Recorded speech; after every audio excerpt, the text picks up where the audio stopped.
Voici une question qu'on devrait tous poser. Qu'est-ce que Dieu pense de ceux qui aiment qu'on leur donne un titre important et être reconnus? La parole de Dieu va nous donner une réponse bien claire aujourd'hui à l'émission À travers la Bible.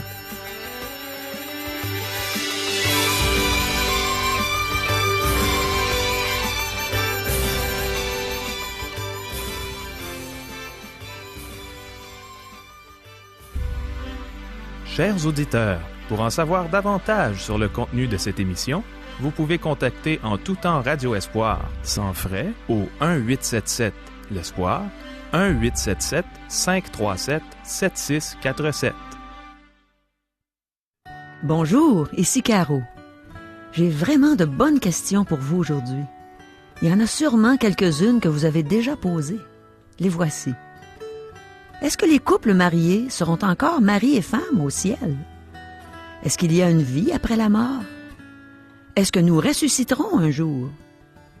Nos êtres chers qui sont décédés nous attendent-ils tous dans le ciel? Qu'est-ce qui prouve que Jésus-Christ est Dieu? Est-ce que tous les pécheurs seront condamnés un jour?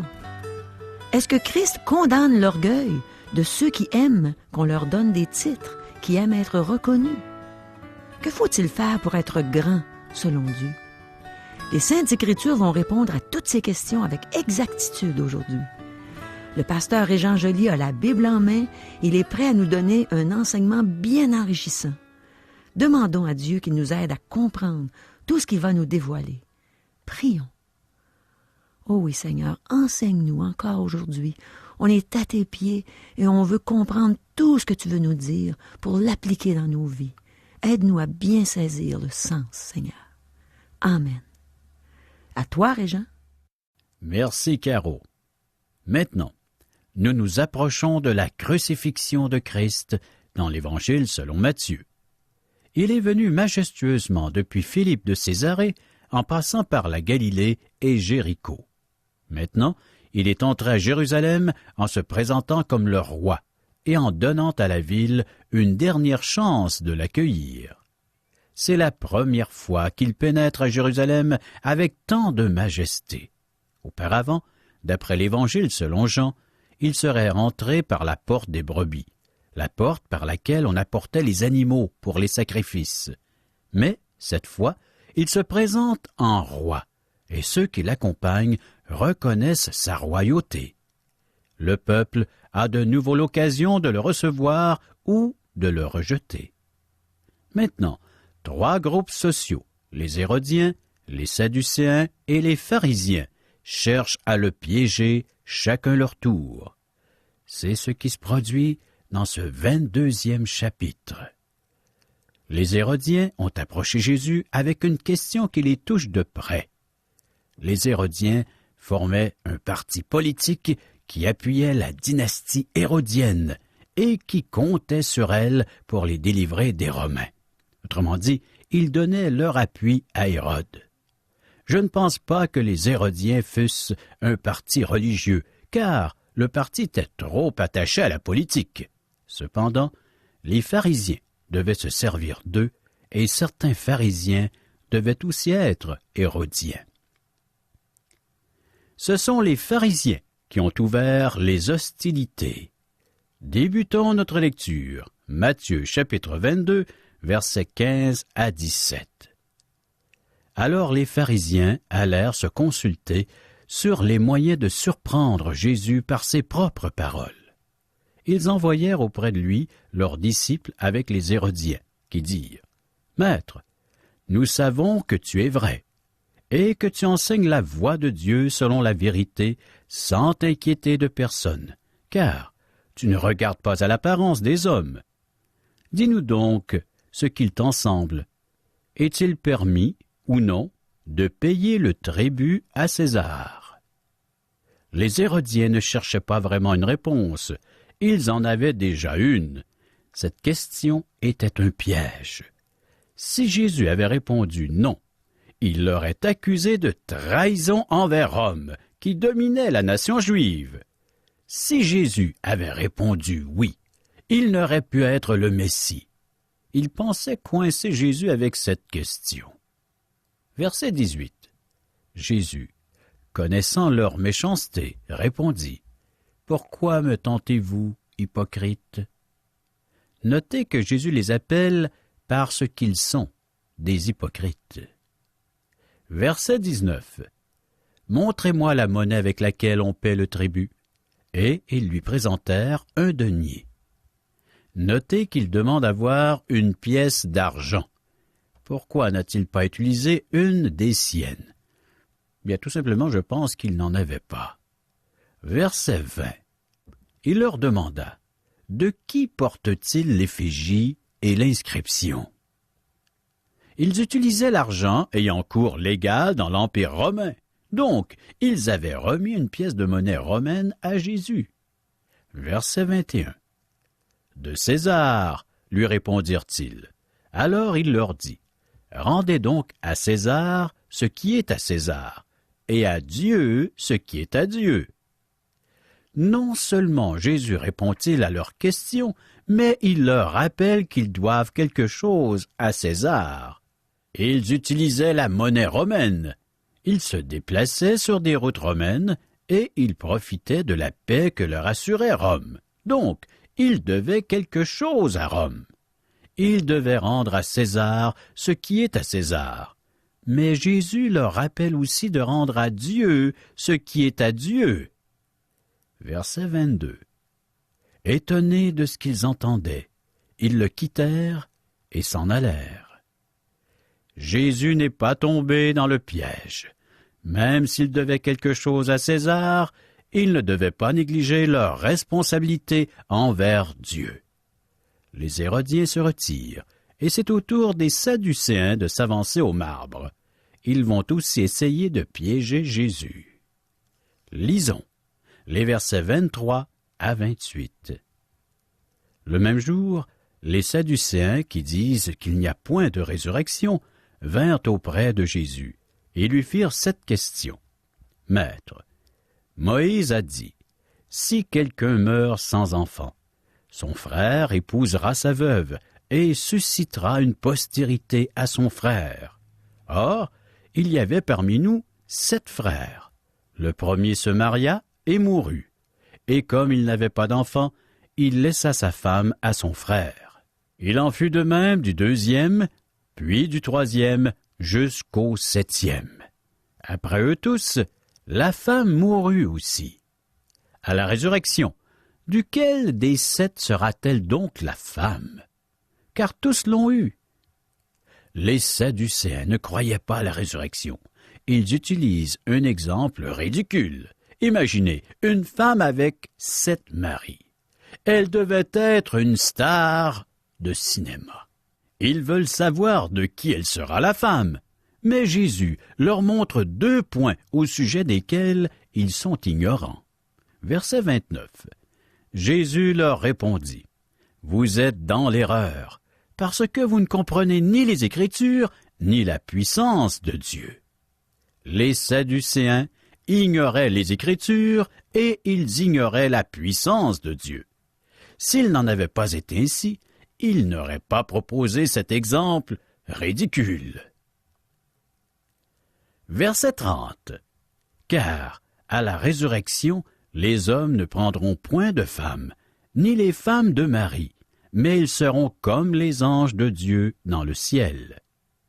Au ciel, nous serons comme des anges, et nous n'aurons pas de conjoint. Au ciel, il ne sera pas nécessaire de procréer, donc personne ne sera marié. Cela ne signifie pas qu'un couple qui s'aimait sur terre ne pourra pas être ensemble au ciel. Versets 31 et 32. Pour ce qui est de la résurrection des morts, n'avez-vous pas lu ce que Dieu vous a dit? Je suis le Dieu d'Abraham, le Dieu d'Isaac et le Dieu de Jacob. Dieu n'est pas le Dieu des morts, mais des vivants. Jésus corrige aussi leur théologie au sujet de la résurrection. Abraham existe toujours, et il est au ciel. Dieu est toujours son Dieu. Abraham, Isaac et Jacob ont été transférés à un autre endroit. Ils ne sont pas morts, mais vivants. Vos êtres chers disparus vous attendent au ciel s'ils ont reçu Christ comme leur sauveur. C'est une vérité glorieuse. Verset 33. La foule qui écoutait fut frappée de l'enseignement de Jésus. Maintenant, c'est au tour des pharisiens de s'avancer au bâton. Les pharisiens formaient un parti politico-religieux. Ils désiraient le rétablissement du royaume de David pour être libérés des Romains. Ils pouvaient collaborer avec les Hérodiens pour établir le royaume, mais, doctrinalement, ils s'opposaient aux Sadducéens. Les pharisiens correspondaient aux libéraux dans le christianisme d'aujourd'hui. Ils désiraient aussi piéger Jésus, donc ils envoyèrent un docteur de la loi. Versets 34 et 35. Les pharisiens, ayant appris qu'il avait réduit au silence les Sadducéens, se rassemblèrent. Et l'un d'eux, docteur de la loi, lui posa cette question pour l'éprouver. Les pharisiens se sont consultés et ils ont envoyé un scribe très instruit, un expert de la loi mosaïque, pour affronter Jésus. Verset 36. Maître, quel est le plus grand commandement de la loi? Écoutez la réponse du Seigneur Jésus. Versets 37 et 38. Jésus lui répondit, « Tu aimeras le Seigneur ton Dieu de tout ton cœur, de toute ton âme et de toute ta pensée. C'est le premier et le plus grand commandement. » Notez qu'il n'a pas donné un des 10 commandements particuliers. Il en ajoute un deuxième, verset 39. « Et voici le second, qui lui est semblable. Tu aimeras ton prochain comme toi-même. » Si nous nous examinons, nous voyons que nous sommes loin du standard de Dieu. Verset 40. De ces 2 commandements dépendent toute la loi et les prophètes. Ces 2 commandements résument la loi mosaïque. Si les pharisiens avaient été honnêtes, ils auraient admis qu'ils ne suivaient pas cette loi parfaitement. Ils auraient reconnu la nécessité d'un sauveur. À ce moment-là, Christ était proche de la croix. Versets 41 à 44. Comme les pharisiens étaient assemblés, Jésus les interrogea en disant, « Que pensez-vous du Christ? De qui est-il le fils? » Ils lui répondirent, « De David. » Et Jésus leur dit, « Comment donc David, animé par l'Esprit, l'appelle-t-il Seigneur lorsqu'il dit, « Le Seigneur a dit à mon Seigneur, assieds-toi à ma droite, jusqu'à ce que je fasse de tes ennemis ton marchepied. » Jésus cite le psaume 110, verset 1er. Pour répondre à cette question, il fallait reconnaître la naissance surnaturelle du Christ. C'est la seule façon que David pouvait appeler le Christ son Seigneur. Verset 45. Si donc David l'appelle Seigneur, comment est-il son fils? Seule l'incarnation peut expliquer ce fait. Christ est né d'une vierge. Il fallait que quelque chose de plus grand soit introduit dans la lignée de David, afin qu'il puisse appeler un de ses descendants Seigneur. L'évangéliste Luc nous raconte la naissance miraculeuse de Jésus. L'ange lui répondit, « Le Saint-Esprit viendra sur toi, et la puissance du Très-Haut te couvrira de son ombre. C'est pourquoi le Saint-Enfant qui naîtra de toi sera appelé Fils de Dieu. » Luc chapitre 1er, verset 35. Jésus-Christ est plus grand que David, car il est Dieu. Jésus obligeait les pharisiens à réfléchir au fait qu'il pouvait être le fils de David et le Seigneur de David. Ceci a mis fin à l'affrontement verbal entre le Christ et les pharisiens. Verset 46. Nul ne put lui répondre un mot, et, depuis ce jour, personne n'osa plus lui proposer des questions.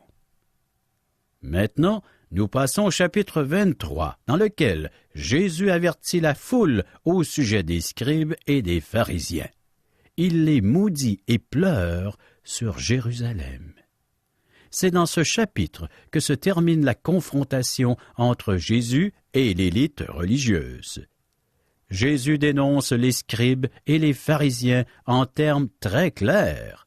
Il les condamne avec des paroles dures. Il est difficile de concevoir, en lisant ce chapitre, que des théologiens puissent considérer que Jésus était un homme doux, qui ne condamne personne. Jésus donne un avertissement sévère aux scribes et aux pharisiens, c'est-à-dire à l'élite religieuse. Débutons notre lecture du 23e chapitre de l'Évangile selon Matthieu. Versets 1 et 2. Alors Jésus, parlant à la foule et à ses disciples, dit : Les scribes et les pharisiens sont assis dans la chaire de Moïse. C'est comme aujourd'hui. Les gens se virent vers une élite religieuse pour l'interprétation des Écritures. Ici, ils ont usurpé la chair de Moïse. Poursuivons notre lecture. Versets 3 à 7.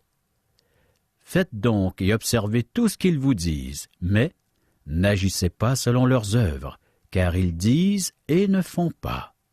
Ils lient des fardeaux pesants et les mettent sur les épaules des hommes, mais ils ne veulent pas les remuer du doigt. Ils font toute leur action pour être vus des hommes. Ainsi, ils portent de larges phylactères et ils ont de longues franges à leurs vêtements. Ils aiment la première place dans les festins et les premiers sièges dans les synagogues. Ils aiment à être salués dans les places publiques et à être appelés par les hommes « Rabbi ». Rabbi. Christ condamne l'orgueil des hommes qui aiment les titres, les positions et le fait d'être reconnus publiquement. Versets 8 à 10. Mais vous, ne vous faites pas appeler Rabbi, car un seul est votre maître, et vous êtes tous frères.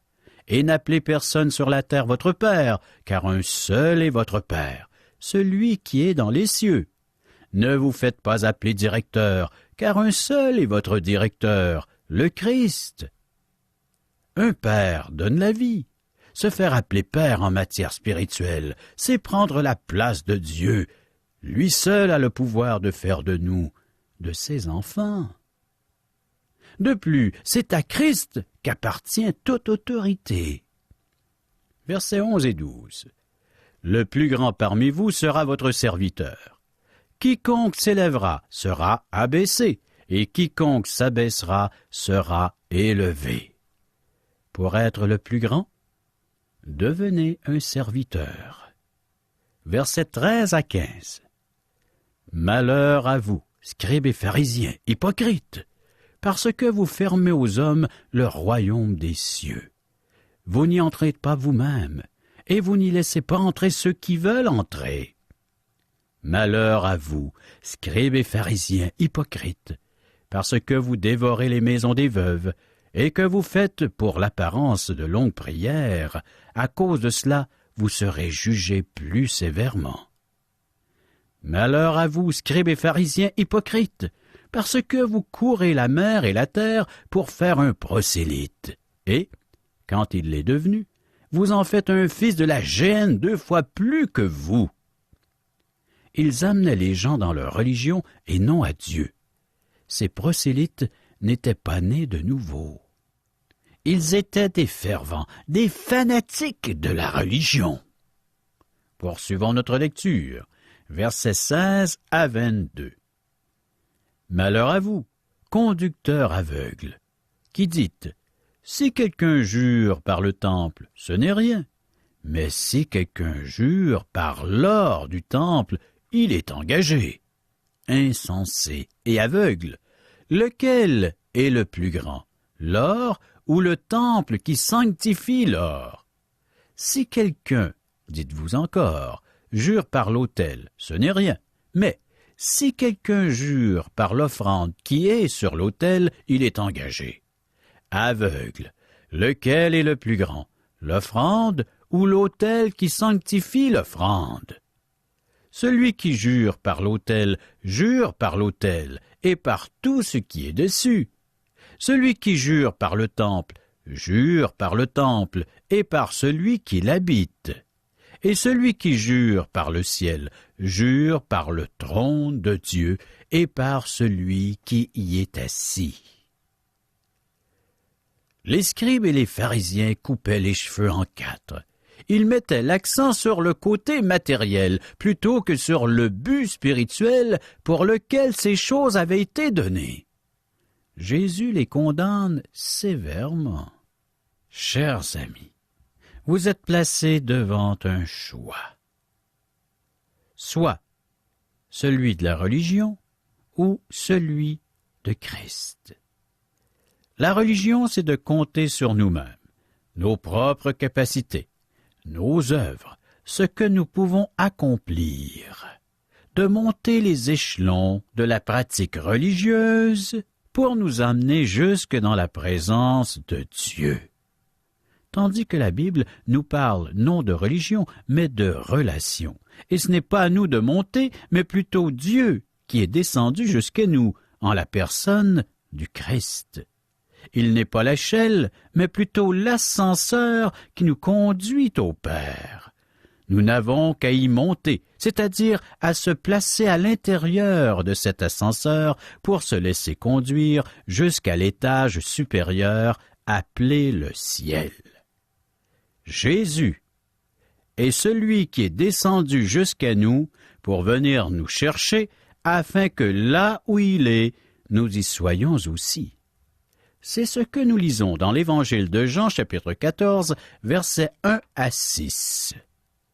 Que votre cœur ne se trouble point. Croyez en Dieu et croyez en moi. Il y a plusieurs demeures dans la maison de mon Père. Si cela n'était pas, je vous l'aurais dit. Je vais vous préparer une place. Et lorsque je m'en serai allé, et que je vous aurai préparé une place, je reviendrai, et je vous prendrai avec moi, afin que là où je suis, vous y soyez aussi. Vous savez où je vais, et vous en savez le chemin. Thomas lui dit, « Seigneur, nous ne savons où tu vas. Comment pouvons-nous en savoir le chemin? » Jésus lui dit, « Je suis le chemin, la vérité et la vie. Nul ne vient au Père que par moi. » Avez-vous remarqué ce texte? Il nous dit que c'est lui qui en est le chemin et que c'est seulement par lui que nous pouvons nous rendre au Père. Nous devons placer toute notre confiance en Jésus seul. Il est l'ascenseur, lui seul peut nous faire monter jusque dans la présence du Père. Et en plus, le texte précise que c'est lui qui est monté pour nous préparer une place, et lorsque cette place sera prête, il reviendra nous chercher. C'est son œuvre, et uniquement son œuvre. Nous devons accepter par la foi ce que le Christ peut faire et accomplir pour moi, dans ma vie et dans mon éternité. Oui, chers amis, la vie chrétienne en est une de foi et de relation. Chers amis, pourquoi ne pas emprunter l'ascenseur qui va vous monter non seulement au bout d'un gratte-ciel, mais qui va vous rendre jusqu'au ciel à l'étage de Dieu? Et cet ascenseur est Jésus-Christ. Chers amis, pour la prochaine émission, lisons Matthieu chapitre 23, verset 23, jusqu'au chapitre 24, verset 3. Merci beaucoup, Régent. N'est-ce pas dans notre nature humaine de chercher à être le plus grand? Ou devrais-je peut-être dire, n'est-ce pas dans notre nature pécheresse, orgueilleuse, de chercher à être le plus grand? On sait que même les apôtres cherchaient à savoir lequel parmi eux était le plus grand. Jésus le savait, puis il leur a dit que le plus grand parmi eux serait leur serviteur. Il leur a aussi dit que quiconque s'élèvera sera abaissé, quiconque s'abaissera sera élevé. La parole de Dieu, c'est vraiment nous mettre à notre place. Et je remercie le Seigneur pour ça. Dernièrement, j'ai mis la main sur un tout petit livre de A. Murray intitulé « L'humilité, la beauté de la sainteté ». Puis je réalise qu'il me reste encore beaucoup de chemin à faire avant d'atteindre l'humilité par excellence, c'est-à-dire celle de Jésus. Jésus a dit « Je suis doux et humble de cœur ». Je pourrais dire que c'est très humiliant pour moi d'examiner l'humilité de Jésus, lui qui est le roi des rois, le Seigneur des seigneurs. Et dans son petit livre, M. Murray dit quelque chose de bien intéressant et de très vrai quand on y réfléchit. Il dit « Croyons que quand nous serons brisés par la douleur de notre orgueil et de notre impuissance à nous en débarrasser, Jésus-Christ nous communiquera lui-même cette grâce comme une partie de sa vie merveilleuse. » Moi, je suis rendue au stage d'être brisée par la douleur de mon orgueil. Ça fait vraiment mal, mais en même temps, ça me fait du bien de savoir que le Seigneur est en train de me façonner pour m'amener à être à son image un jour. Mais il est loin d'en avoir fini avec moi. J'aime regarder l'humilité de Jésus. Sa vie sur la terre était une vie d'humilité en tout temps. Il a même dit à ses disciples qu'il était au milieu d'eux comme celui qui servait. Il s'est même humilié lui-même, se rendant obéissant jusqu'à la mort. Je me demande si je serais capable d'aller aussi loin. Heureusement, mon salut ne dépendait pas de ma mort à la croix, mais de sa mort à la croix. Dans l'épître de Paul aux Philippiens, au chapitre 2, verset 7, il est écrit que Jésus s'est humilié lui-même. C'est pourquoi Dieu l'a souverainement élevé. Oh, mes amis, examinons la vie de Jésus. Il y a plusieurs modèles d'humilité parmi les gens, mais le modèle par excellence, c'est Jésus. Ce Jésus merveilleux qui a donné sa vie pour nous racheter, pour nous offrir une place au ciel, dans son royaume pour l'éternité. Je me souviens que c'est l'orgueil qui m'a empêché d'écouter. La première fois qu'une personne est venue à moi pour me parler de l'amour de Jésus pour moi. Puis ça m'a pris une autre année d'humiliation avant que mon orgueil soit assez brisé pour que j'écoute la deuxième personne que Dieu a placée sur mon chemin. Alors l'humilité précède la gloire. Imagine, Dieu veut nous donner une gloire. Il dit que l'humilité précède la gloire. Mais il faut être vraiment humble. Pas juste sembler l'être ou agir, faire l'humble, mais être humble. Et je pense qu'en examinant la vie de Jésus, on a vraiment un modèle à suivre. Alors moi, j'aimerais bien qu'à chaque jour, je puisse me rappeler que je dois regarder dans la parole et voir l'humilité de Jésus et chercher et lui demander même de me la donner. Lui dire, Seigneur, aide-moi à être comme toi. Aide-moi à t'imiter, Seigneur. Aide-moi à être doux et humble de cœur. Vous avez des commentaires? Des questions? Vous aimeriez savoir ce que la Bible a à dire sur tel ou tel sujet? Écrivez-nous. Vous pouvez recevoir par le fait même des cours bibliques que nous offrons tout à fait gratuitement, ainsi que des invitations à assister à l'un de nos merveilleux déjeuners de l'espoir offerts à la grandeur du Québec, où vous pourrez entendre des témoignages de vie transformées par le message de la Bible. Pour en connaître les dates et les endroits où auront lieu ces déjeuners, pour nous rejoindre, un des membres de l'équipe d'Aujourd'hui l'Espoir est disponible à recevoir vos commentaires. Vous composez le numéro de téléphone suivant, 1-877-L'Espoir, 1-877-l'Espoir, ou via notre site Internet www.radioespoir.ca, ou bien vous nous écrivez à Aujourd'hui l'Espoir, 6640 3e Avenue Ouest, Charlebourg, Québec, le code G1H 6H4. Ici Régent Joly, bonne fin de semaine et à lundi.